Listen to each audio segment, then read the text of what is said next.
If you are a Mortal Kombat fan, you are in for a treat. Today we are finally looking at McFarlane Toys Mortal Kombat Classic Scorpion and Sub-Zero action figures.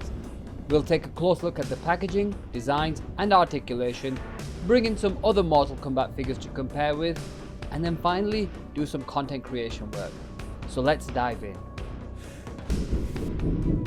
I cannot state enough how much of a fan I am of the classic Mortal Kombat franchise. I believe the original trilogy of 1, 2 and 3, along with the other releases on the retro consoles, were amongst the best Mortal Kombat games, and to see the characters from that era be immortalized in figure form nearly 30 plus years is a testament to how impactful them games were back in the days. To think in 2026 we'd actually have live action movie releases of Mortal Kombat 2 and Street Fighter is insane and reminds us how powerful 90s nostalgia is. It was a great decision by McFarlane Toys to go straight into Mortal Kombat 2 action figures because the brand cemented itself into pop culture by that time. The violent nature of the game excited the teenage and young adult demographic with so much blood and graphic fatalities. The fighters in the game left fans in awe with their unique fighting abilities and the mystique to which they were shrouded in. Arguably, two of the most popular characters from the game were these two characters, Scorpion and Sub-Zero, to which their storied rivalry is well established in pop culture history. Over the years their story has evolved, however for me the original story from this specific look was the best. I do feel over the years the story and the lore has lost its way. Back in the 90s it was quite simple and there was less shown, which left a gap for the imagination of fans like myself to fathom the depth of their story and fights. Some of my best childhood memories were in fact playing with these Mortal Kombat figures, as I would create epic fights to the death with imagining deadly locations and gruesome bloody fatalities. God bless the 90s.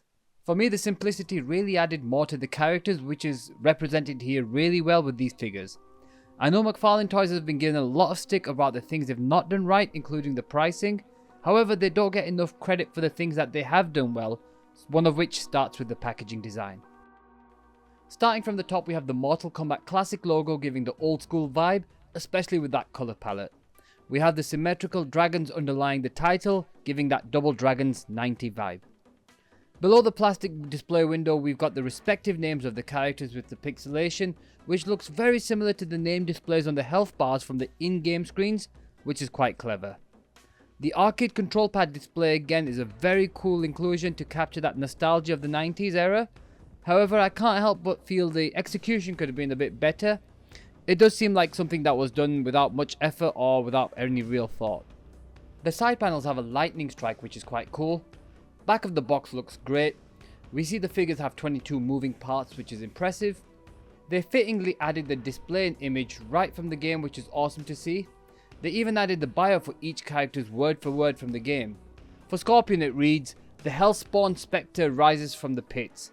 After learning of Sub-Zero's return, he again stalks the ninja assassin, following him to the dark realm of the Outworld where he continues his own unholy mission. Excellent. And for Sub-Zero to thought have been killed in the Shaolin tournament, Sub-Zero mysteriously returns. It is believed he travelled into Outworld to again attempt to assassinate Shang Tsung. To do so he must fight his way through Shao Kahn's tournament. Amazing. Again, all of the text is pixelated, which is retrofied, and also the marble stone background has pixelated cracks too, which is a nice touch. Upon opening the package, the first thing that caught my attention was this beautiful inner packaging background of the armory stage. To see the iconic Mortal Kombat Dragon logo displayed behind the figure gets me right in the feels. The colours from the stage background really pops well, which gives me that fiery illuminated glow. Again, for the fans like myself, the fight stages were as iconic as the characters themselves and really upped the ante in terms of the fights. The stages really made you feel something as a viewer. They were eerie, scary and downright cool, whilst also making you feel a sense of fear. If I was to give one constructive feedback, I would wish the details were not as pixelated and a bit more sharper. Out of the box the figures look incredible. They capture the essence of the game very well. Essentially both figures are palette swap ninjas, which is exactly the same as the source material in the game, apart from the few differences which we can explore properly. The head sculpts are excellent. The design of the mask are near identical to the source material, right down to the vents on the mask. The head cover gives that fabric look, which is incredible. And like they say, the eyes are the gateway to a person's soul, and this is where the eyes really help distinguish both characters. The tormented undead ninja looks cool with the white tinted eyes, whereas Sub-Zero has that cold, determined expression in his eyes. Both figures are near identical action figures. Even the head sculpts too essentially are masks that cover 2/3 of their face. It's all down to the eyes, which really elevates these characters, and McFarlane has nailed its execution here. And that pretty much brings an end to all the differences of this figure, because as you can see, their ninja attire is exactly the same for the exception of the paint job. The soft plastic is doing a great job replicating the quilted pattern tunic, which goes all the way down and covers the crotch area. Scorpion's is a yellow compared to Sub-Zero's ice blue, with a hint of white splatters to really emulate that freezing look. In terms of their arms, both fighters have what seems like a band across their biceps, and forearm guards which goes all the way up to the knuckles on their hands. There is a lot more protective gear down on the legs, as we have knee pads and shin pads, pretty much geared to play a game of ice hockey. There is some great textured details on the protective gear with what looks like plates and screws. Even behind the legs we see details of the straps holding the protective gear together with a lot of fabric texture.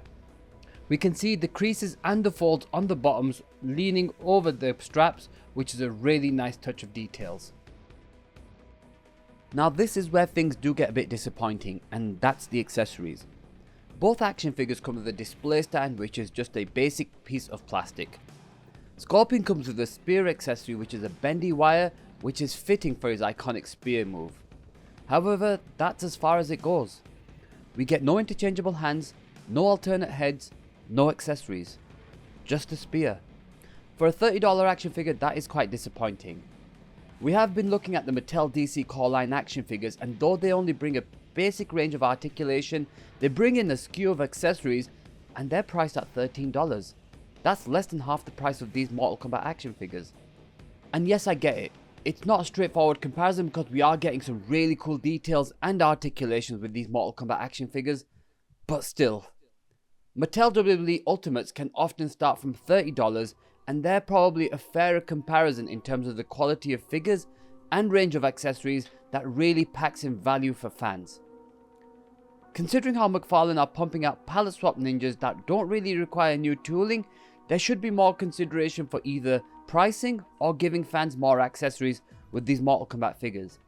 Nevertheless, this is our perspective as collectors, and I do want to bring in the balance of judgment that there could be a lot more factors involved behind the curtains that drives these pricing decisions that we as fans won't be aware of, so I don't want to be too harsh with my criticism. These toy companies are having to navigate through economic changes on the fly, just as ourselves, with rising costs and fluctuations in the market, with such as freights and materials and even licensing too. So at the end of the day, we want to be sensible with our criticism and be considerate, though it is quite hard for us as collectors. Now moving on, Sub-Zero comes with an additional pair of interchangeable gripping hands, which looks quite cool, but again, that's as far as it goes for accessories. Onto the articulation. The head can tilt down, it's a bit stiff, looks up. The up isn't much, but looks to the right, looks to the left, and it can shift its head on the right as well and to the left, looking quite good. And from the side on, you can see we can't get much articulation upwards. Sorry about that. However, we do get plenty of tilt downwards, which is quite good. Moving to the upper body, the arm can move around 90 to 80 degrees. Again, there might be a bit of a restriction because of the tunic. You got double jointed arms looking fantastic. Would have been better if they were pinless, but you can't get everything. The wrist is on a ball joint, which I'm not really sure about. It seems a bit odd aesthetically. I always prefer the one that Mattel has been doing. Both of them have the same range of movement. You also have bicep swivel, which is quite nice.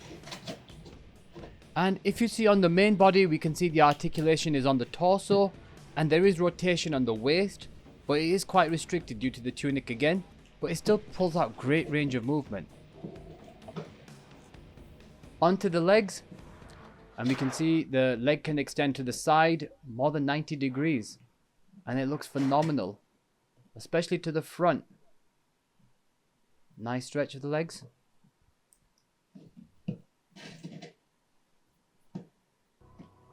We also have double jointed knees. They are a bit stiff. I wish they were a bit more smoother. But again, it looks fantastic. We also have no thigh cut here, but it does rotate on the ball joint.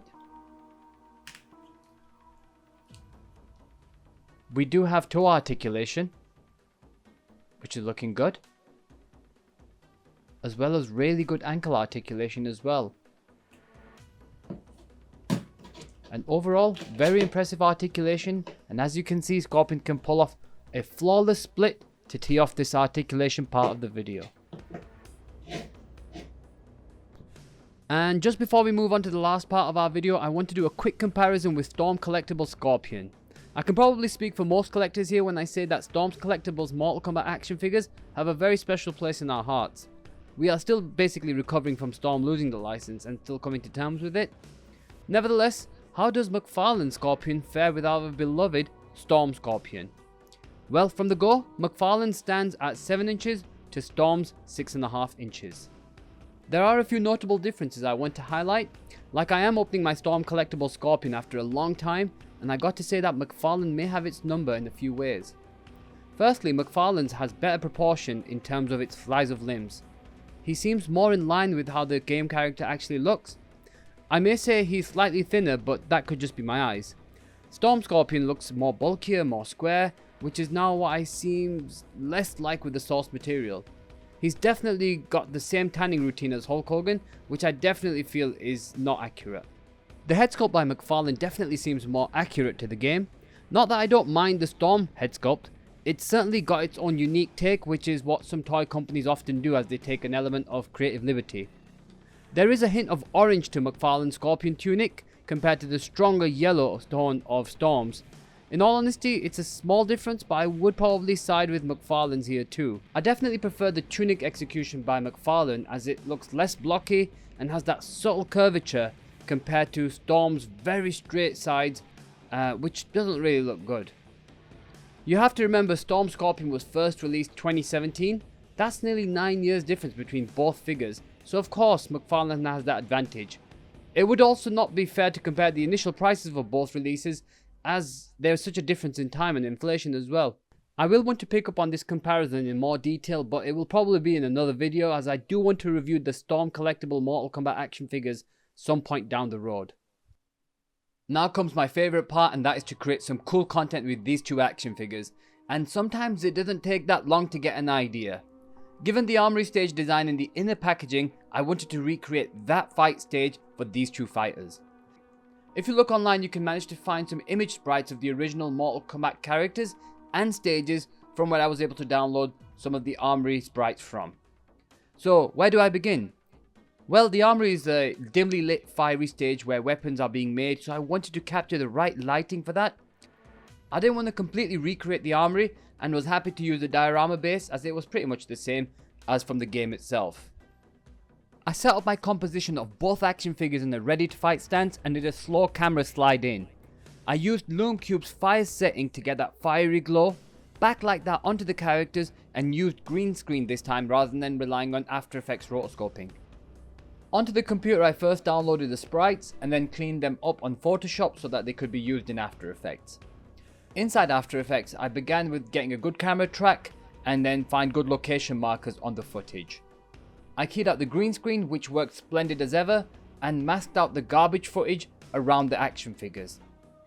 Then it was time to import the sprite images layer by layer and begin setting them up in 3D space onto the footage.